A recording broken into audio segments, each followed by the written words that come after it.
Hello everyone, welcome back to the 80s Slashers YouTube channel. In this video, we will continue counting down my top 80 slashers of the 80s, and we will be looking at and discussing numbers 40 through 31. Now, as we keep counting down these films, this list of 10 films that we're going to discuss now is we're really starting to get into the territory of some of the all-time greats of within the genre.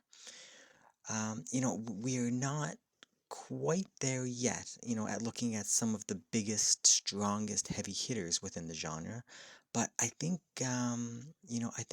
we're going to start seeing some of those, probably starting with, the next list of 10, once we get to number, 30 through 21. That's when, for me anyway, like I said, the big heavy hitters are coming.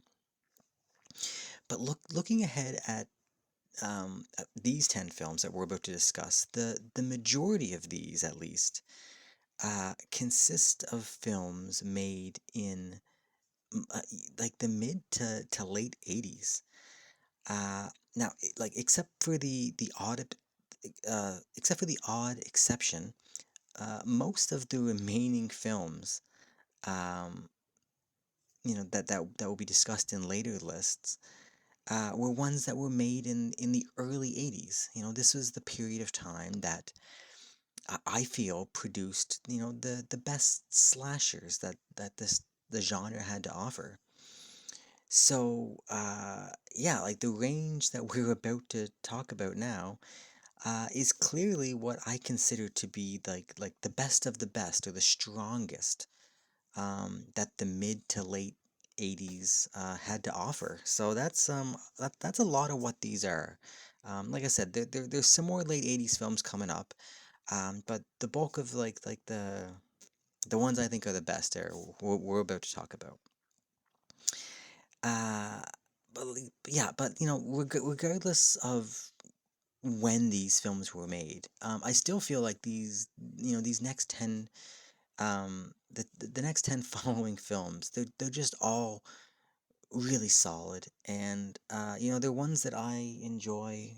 I enjoy them quite a bit.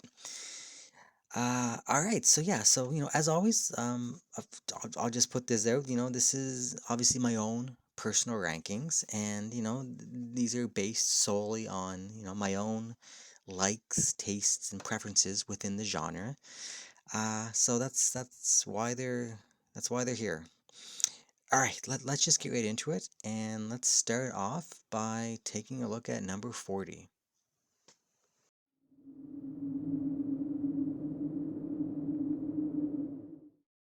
Okay, so coming in at number 40 from 1981, we have Nightmare in a Damaged Brain. Um, this goes by a few different titles. Just goes by Nightmare, goes by Nightmares in a Damaged Brain. However you know it. But yeah, this is a newer watch for me. This is one that I just recently watched. I reviewed it on the channel, like, I don't know, a few months back, I guess. So you can definitely go check that out. But this one really surprised me upon first watch. I wasn't sure what to expect from it, but this film presents itself as kind of a lower budget style. It's not a pretty looking film. It's not highly produced. It's not mainstream. It's kind of like a grindhouse feel to it. It feels like it's just a film made on the cheap. But it's also one of the most sleazy films in the genre, which I knew going in that there was potential to be sleazy, but yeah, this is definitely a sleazy film. The the violence and gore in this film is honestly near the top of the genre. Some of the stuff that we see in this is just, it's really good. It's really good. The kills are uh, really good. Like Tom Savini is attached to this film. There's controversy When it was being advertised, they put his name on the poster kind of thing, saying like from the people who brought you Dawn of the Dead, Friday the 13th, all that stuff. Um, and he denies that he worked on it. It's something he's like, oh, I didn't do any practical effects, but then there's pictures of him on set helping. So I think the truth lies somewhere in the middle. He was like a consultant, probably. He was helping them, so maybe he didn't actually physically perform the practical effects, but he was telling them advice. Anyway, it's third time Savini-ish kills. So that's what you're kind of getting in here, and they're great. They're fantastic. Um, yeah, this Nightmare on a Damaged Brain, it has a different feel. It doesn't feel like your typical slasher for the genre. It's you know, but when a film like this kind of goes for the grimy, sleazy look and feel, filled with like sex and violence and like those two elements being like combined together at times. I'm a sucker for it. I really like that style of film. I like that style of 80s slasher. So that's why I have it, higher than some of the other films that we've talked about so far. Like I said, the plot of the film and the look of the film, it's not going to impress anybody. It's not, if you're not a fan of these films, no one's going to watch this and be like, oh, that was awesome. But if you're if you're a fan of this style of filmmaking, due to like the kills and the nudity and the sleaze, I think you'll like it. I loved it. I thought it was really good. So yeah, comment number 40, Nightmare in a Damaged Brain. All right, let's move on to number 39.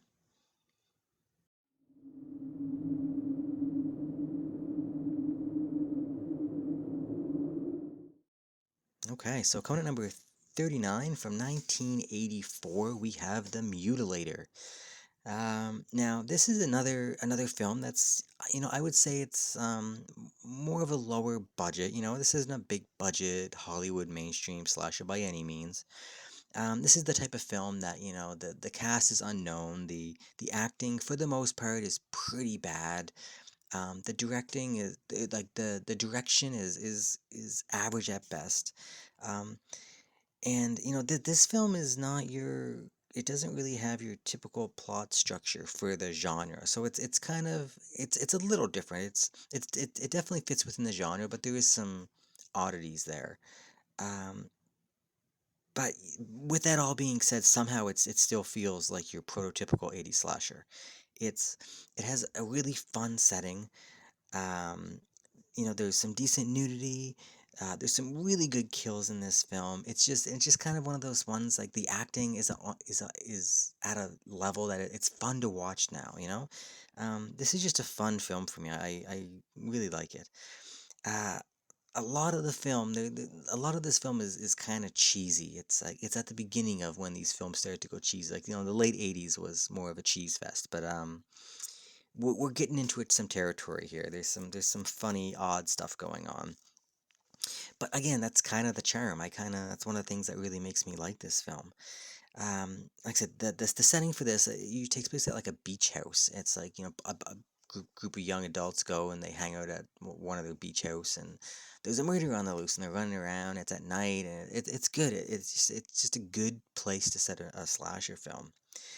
Um, the kills in this film are without a doubt the highlight. We get we get a good variety. We get a decapitation, which I always like in these films because it's a really good practical effect, something that's not so easy to pull off. And then there's like a kill with like a fish hook, and there's like a woman. Um, the fish hook is used like on her like genitalia. There's some crazy stuff going on in this film. It's pretty mean spirited at times. Again, I don't know why I like that. I like that's it's just something I like in these films.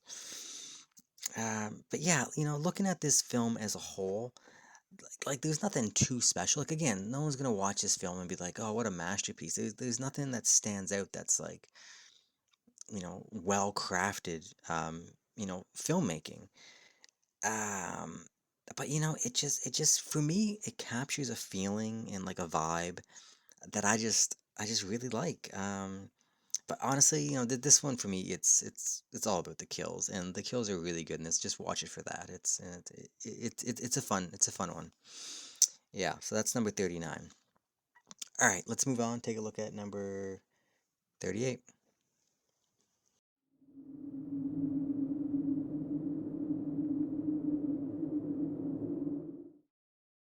All right, so coming at number 38 from 1987, we have Killer Workout. Um, Now, when I think of a cheesy 80s slasher, this is one of the ones that first comes to mind. Everything about this screams the late 80s. You got like the big hair, the neon spandex clothing, like the cheesy Valley Girl kind of 80s dialogue. And I eat it up. I love it all. It's probably not for everyone. It's dated and it sits firmly within the 80s, but if that's kind of the thing you like to watch, this is a good one. But besides like just the late 80s cheese, I think this is just a really good slasher. This is set in like a gym, like an exercise gym, aerobics gym, whatever you want to call it. Like in the 80s, it was a big, like the Jane Fonda, like the VHS videos. Like there was a big exercise craze going on, and this was banking off that, cashing in. And it's great, like that setting is fantastic for a slasher film. You got the shower rooms, you got like the saunas, like the tanning booths, you got the locker room, you got like weight rooms, you got like the dance studios with like the walls of mirrors. All great places to stage kills and hunting and hunting and stalking. Um, yeah, the really good setting, really good. And there's good nudity in this film. It's again the setting is ideal for nudity. Women go into a gym, they're getting changed, there's showers, there's all that stuff. It's yeah, so it's good for that. The kills in this film are, to be honest, they're kind of silly. They're fun, but like the weapon is like the main weapon is like a huge like I don't even know like a safety pin or something. Like it's a huge big pin. It's kind of ridiculous and silly, but it's again, it's fun and it fits the charming cheesiness of the whole film. I don't know. I just found the whole experience watching Killer Workout is just a good time. It just kind of takes you back and transforms you back to that time, and it's really good, and I really like the twist reveal ending is really interesting. I liked it. I really liked it. It's kind of one of those ones that kind of makes your hair stand up a little bit. A little kind of creepiness to it. They I feel like they pulled off the ending really well, and it just kind of wrapped up the whole package for me. I don't know. I like it. This is like your typical late 80s cheesy slasher, but it's done right, and it's just a lot of fun. So yeah, so count number 38, Killer Workout. All right, let's move on to number 37.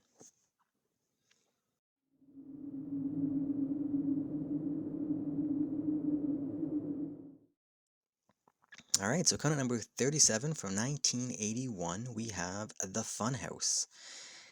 Now, this is basically the, Toby Hooper of, Texas Chainsaw Massacre fame. This is basically his take on the 80s slasher. And, that's exactly what it feels like.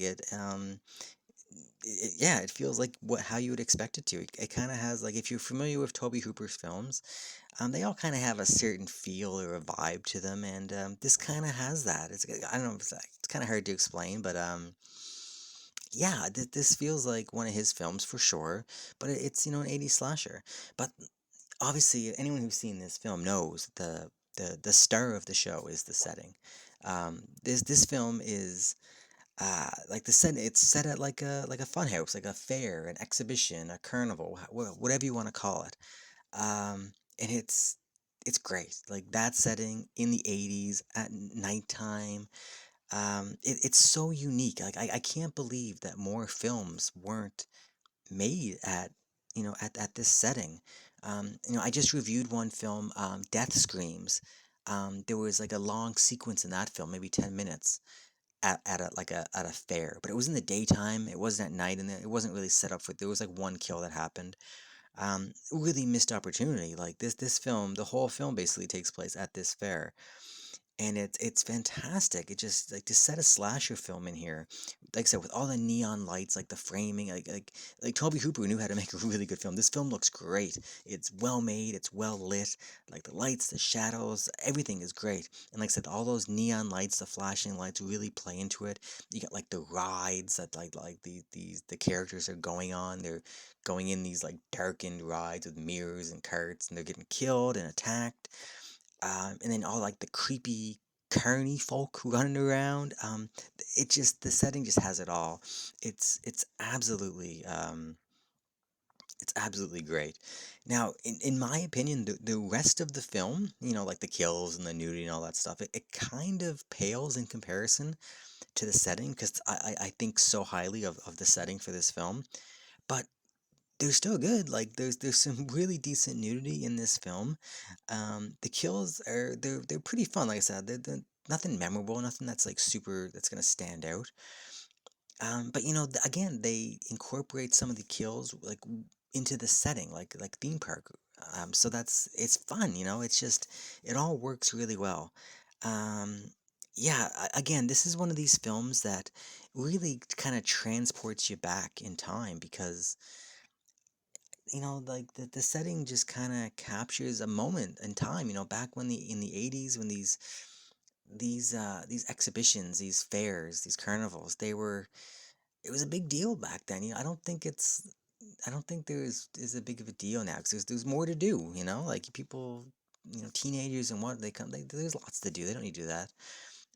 But back then, like, when it came to town, it was a big deal. It was fun. Summertime, nighttime, you get your friends, you go out, you have some drinks, and you just you look to get into trouble. It's just, yeah, it was a good time, and this film captures it really well. So yeah, coming in number 37, the Funhouse, one of the best settings within the genre.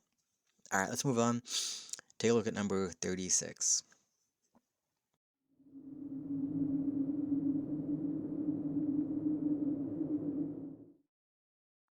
Okay, so coming in at number 36, all from 1987, we have Hello, Mary Lou, Prom Night 2. Now, this is one of my favorite supernatural slashers within the whole genre. Um, I if you've been following this channel, I don't really like supernatural slashers that much. It's just I prefer my slashers, straight, you know, crazy killer on the loose, hunting and stalking and slashing teens, that who are drinking, having sex, smoking pot. I like that formula, and I just like them to mix it up with different settings and different killers and different kills and different nude scenes. That's what I like. That's what I want in these films. That's just me. So when you throw these supernatural elements in it, it's just kind of it's not great for me because it's not what I want from these films. But this one is done right. Yeah, it's supernatural. There's like it's part ghost, it's part possession. But it's a lot of fun. It's really good. This film takes place. Like the setting kind of bounces back and forth between like the 1950s, and then like kind of modern day 1987, I guess. And it's like a school setting, and it's great because like I said, it kind of goes back and forth for the backstory and flashbacks to the 1950s. It kind of reminds me of like the Back to the Future films a little bit in that regard. Like you seeing what happened in the past, and then you're seeing in the present, and the past is obviously um, it correlates to what's currently happening in the present. So I like that part of it, and it's probably intentional. In 1987, this came out after the first couple Back to the Future films, so yeah. And like I said, school settings are always great for me. I love films, these slasher films that happen in the slasher setting, just because it's great, like there's a lot like the hallways, the locker rooms, the gymnasiums, the principal's office, all that stuff. It's great. There's really good locations to, for some of these kills to occur. This film has tons of nudity, and some of this there's some sequences are like really long and extended at times. And it's like the main actress really has a lot of nude scenes. Like it's yeah, it's they don't shy away from that. The kills are great. They're really unique. They're original. They're fun. You get a little bit of like the kills in this film are kind of unlike anything else. Like they use like people getting like there's a really cool kill where a girl gets like sucked into like a chalkboard. There's like a awesome one like with like a gym locker. Like gym lockers get crushed and the blood squirts out, which is great. There's like a there's like a computer like a I don't know like a guy gets like electrocuted with his eyeballs or something because he's changing grades while a girl is performing an act on him. It's just, it's yeah, it's fun. There's some really good stuff in this film, and I love everything about it. This is a Canadian film. I should say that. Being from Canada, um, I love it when there's a good Canadian film on here. So yeah, go Canada. But yeah, this film, like I said, it's kind of per Carrie because like the whole thing starts like at the beginning. A prom queen gets pranked and it goes wrong and she gets burned alive instead of Carrie getting blood dumped on her. This chick, Mary Lou, gets burned alive, and she comes back from the dead and possessed and whatever. So it's like per Carrie, kind of per Back to the Future a little bit, just the way it's kind of the story's told, I guess. And it's paired 80s slasher, supernatural 80s slasher, and it's great. I love it. This is love Prom Night too. So yeah, coming number 36. Um, Hello, Mary Lou, Prom Night 2. All right, let's move on to number 35.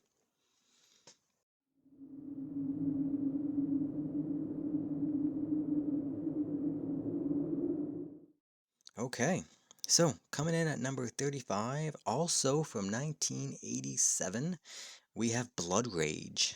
This is a lot of fun. This I the first thing that I always think about with this film is just the concept with the twins. Basically, if there's basically two twins and when they're like young teenagers or not even teenagers, they're like 10 or 12 years old or something.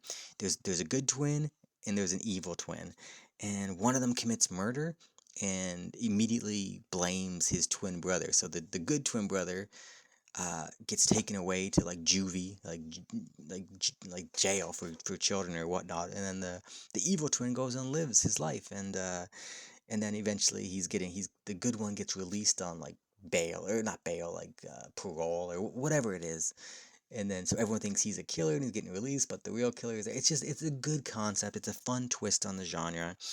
I have twins. I don't know. Like, I have some twin girls. They're not identical, so I like that. It speaks to me a little more, I guess. So yeah, whatever. But like the actor, it's just one dude. It's just one dude playing both parts, and he's great, man, because he really separates the difference between like the crazy, evil twin and like the good twin, who's all messed up because he spent his whole childhood growing up in a mental facility in a jail, thinking he killed people and he didn't. So it's he's more messed up in some ways than the other one. So and that kind of all plays out in the story. Yeah, the whole concept is great. Um, and they have a mother who is equally uh crazy. She's great. She's like a really good actress, and she does a fantastic job of playing what you would imagine being the mother of these twins. Like she's gone bananas as well. She's nuts, and she does a good job. The whole thing is just it makes for some really fun and dramatic and ridiculous family drama. But it works really well and it fits great into the story. So yeah, the concept and plot is really good. Um, the setting for this film is pretty cool. Like the beginning takes place at like a drive-in theater, which is always a bonus to see. But like, and then the whole rest of the film takes place in like it's like I don't know if it's like an apartment complex or like a condo. It's like a doing like it's like a wooded area, and it's yeah, it's like just a bunch of buildings and complexes, and It's really unique. It has a really different feel to it. I can't really explain just the look, the way it was filmed, and just the feeling. It's really unique. I kind of like the setting. Um, yeah, but the highlight of this film uh, is the kills. These kills are great. They're really creative, lots of gore, really good practical effects, like body parts getting chopped off. They're really strong. Like definitely the highlight of the film. Like really strong kills.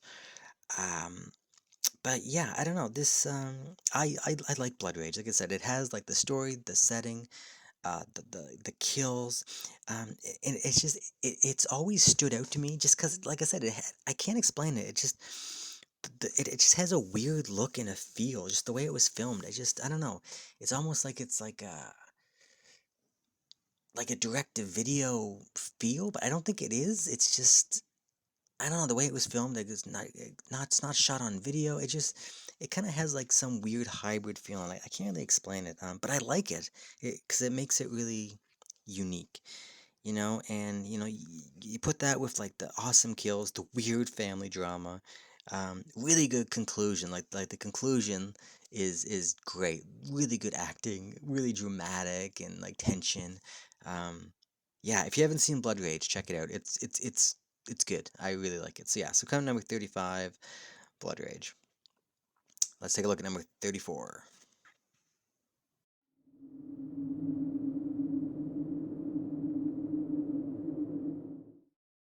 Okay, so coming at number 34 from 1980, we have Nightmares, also known as Stage Fright. This is a really good early 80s, like 1980, like you can't get much earlier than this. But yeah, great early 80s Australian slasher. And because like this film has that Ozploitation feel to it. If you guys have ever watched like the subgenre of film, like the Ozploitation, like from the late 70s, late 70s, 80s, they just like Dead End Drive-In, like BMX Bandits, even like just a bunch of these. I'm thinking of like the was it Brian Trenchard Smith films, but yeah, like these Ozploitation. Man, exploitation films, they just have a very unique feel. They just have like you watch a film, like regardless of the accent, and you're watching an Australian film. Like the Mad Max and Road Warrior, all those films. It's pretty unique, and this feels like it, but it just happens to be an 80s slasher, and I love that. I love this little genre of exploitation, and obviously I mix it with an 80s slasher, and it's great. This is another film. This is a sleazy slasher film. Has copious amounts of sex and violence, and they're often, mixed together. People are, getting dressed while they're getting murdered. There's people having sex as they're getting murdered. There's chase sequences outside in public at nighttime in the rain with like a woman who's completely naked.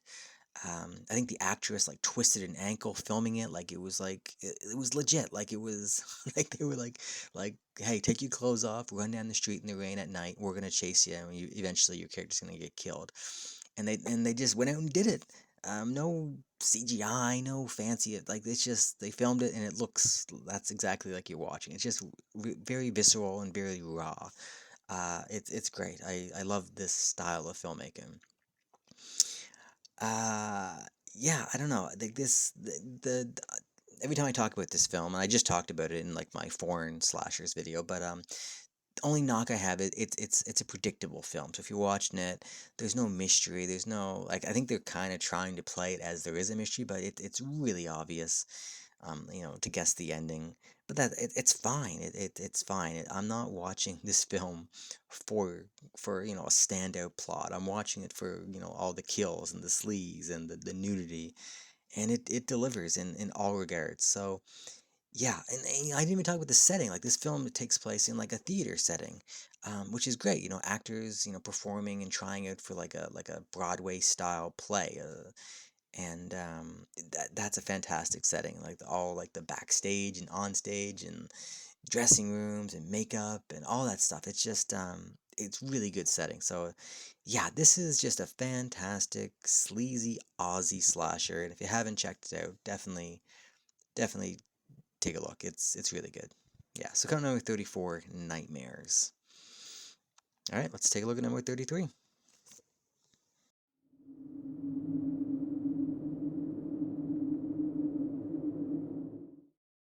All right, so coming at number 33 from 1986, we have Slaughter High. Now, this film, due to the ending of this film, um, this film gets a little bit of flack. Um, Now, similar to also 1986's April Fool's Day, um, the ending is not for everybody, but unlike that film, this one doesn't bother me. April Fool's Day's ending bothers me because it kind of affects the film negatively, in my opinion. This film doesn't because, um, yeah, like we get to see kills in this film. April Fool's Day, because of the plot twist at the end, they kind of had to hold back because it wouldn't have made sense.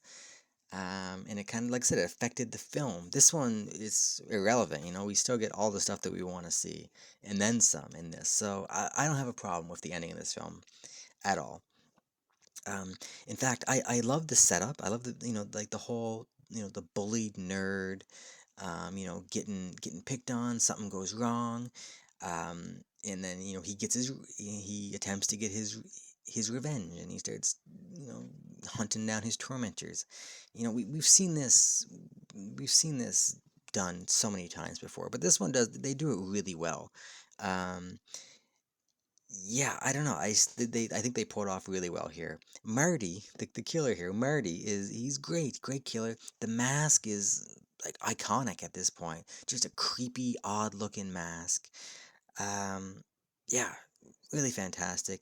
The setting takes place in like an abandoned, like run-down old school setting, which yeah, I love the school setting. It's great, and again, they utilize it pretty good. All like these like scenes in the gymnasium, classrooms, like bathroom scenes. It's great. Like they use the school pretty well. There's some good nudity in this film, but the kills are really great. These kills in Slaughter High are very inventive, I found.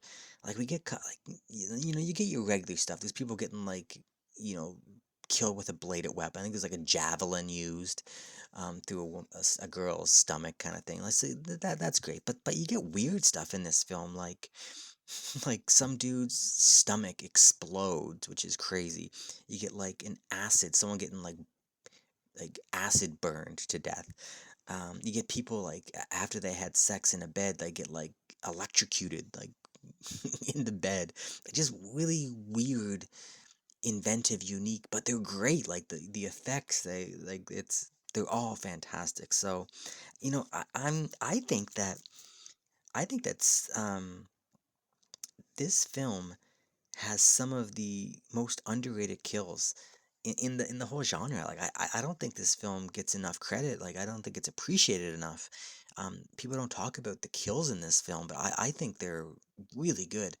Um, like they're different. Like like they're unique. They're not like your typical Tom Savini throat slit that looks super graphic. It's not that, but they're effective and they're really, I don't know. I think these kills are really underrated. So, um, I don't know. I know people like to crap on this film, which is I get it. I can see how the ending is not for everyone. It can spoil it. I get it, but for me, it didn't bother me. So I like everything about it. I think it's really fun. Great kills, great nudity, great setting, fun story. I don't know. I like Slaughter High. So yeah, coming number 33, Slaughter High. Let's take a look at number 32.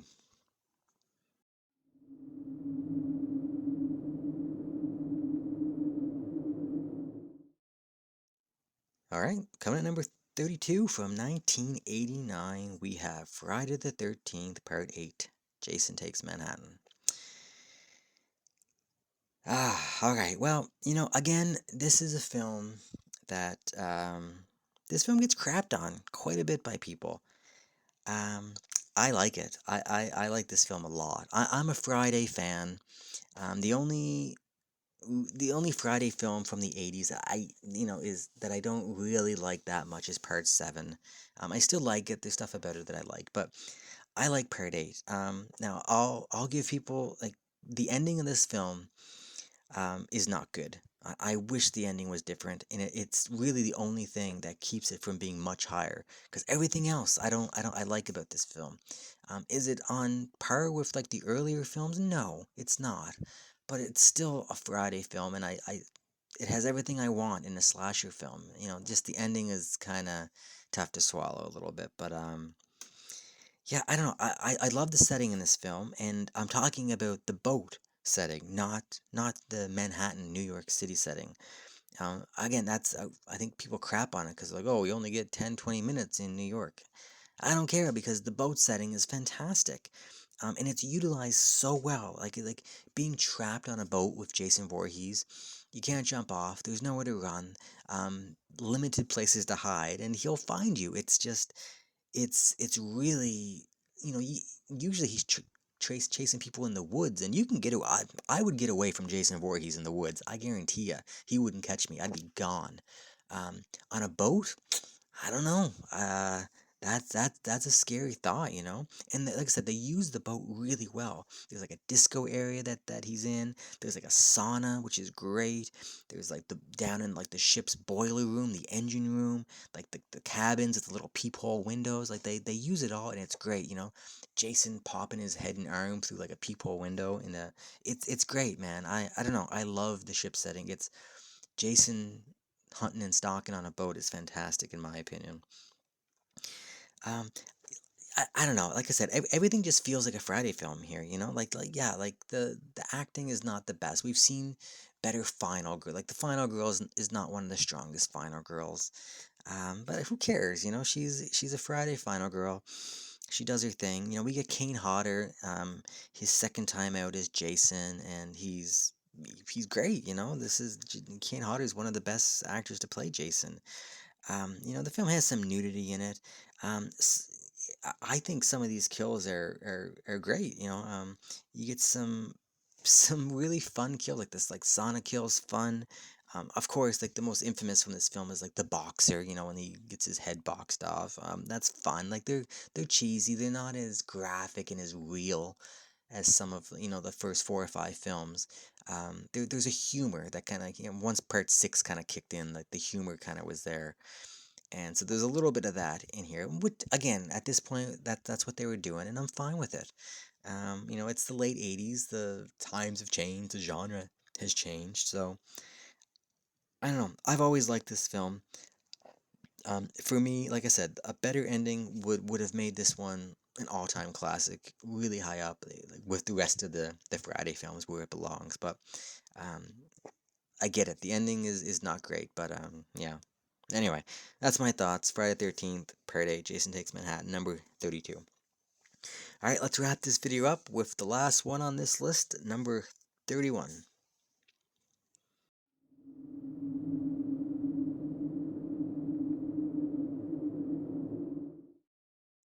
Alright, so coming in at number 31 from 1986, we have Chopping Mall. Now, if if you want to talk about a fun film, this the Chopping Mall is it, man. This is not your typical 80s slasher. We have robot killers. That's an oddity. There's no other film like it in the genre. So it's borderline 80s slasher in more ways than one. Because honestly, this film it's part slasher film and it's kind of part 80s action film. There's a lot of kind of like a Rambo, kind of like a Home Alone, kind of like a Red Dawn kind of thing at the end. Um, yeah, I don't know, but it works, man. It works really well.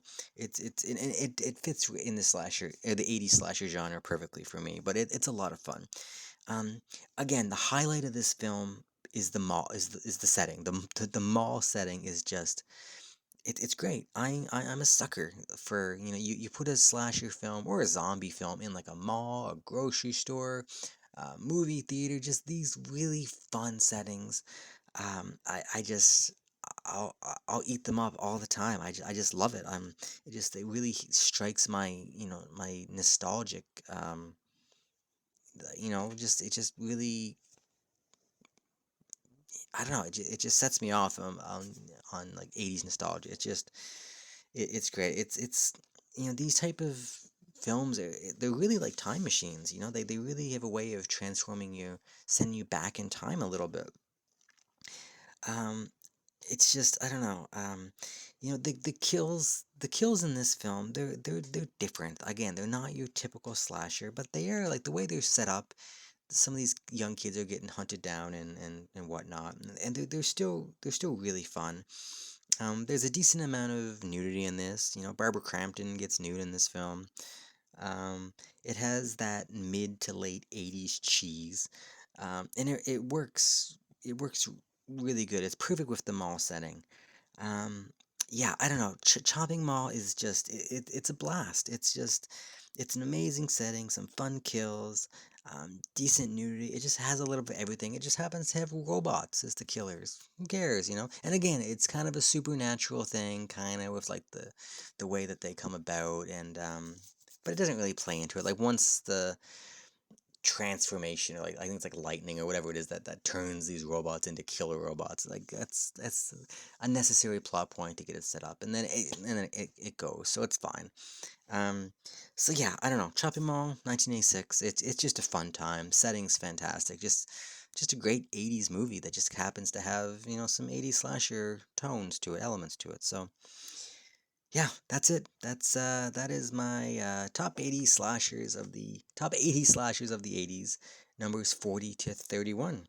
So yeah, thanks for watching, everybody. Stay tuned. Next one up, obviously, we're gonna be looking at number 30 through 21. So we're getting down there. Just a couple more of these videos left, and we'll wrap it up. So all right, I've kept you guys long enough. Thanks for watching. All right, until next time. See ya.